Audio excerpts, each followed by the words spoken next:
Picture this. You're in a room full of lockers, each with its own unique serial number.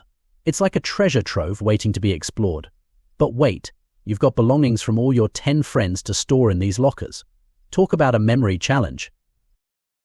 Fast forward a few days, and you return to the room, only to realize you've got a major case of locker amnesia. Where on earth did you stash your best friend's lucky socks? Panic mode activated. But fear not, intrepid explorers. Here comes the hero of our tale, identifiers. They're like the magical labels that bring order to the chaos of your locker room escapades.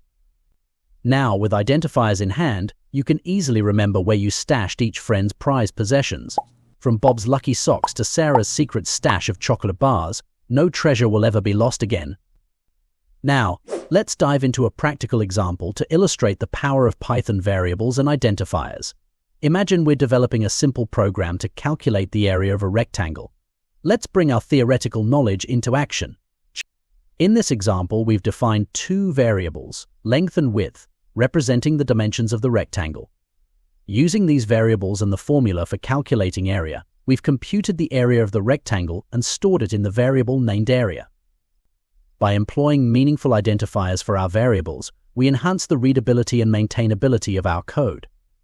This simple yet powerful demonstration showcases the elegance and efficiency of Python programming. So there you have it, folks. Variables and identifiers to the rescue, turning your coding adventures into an epic quest worthy of legend. Until next time, happy coding and may your lockers always be labeled.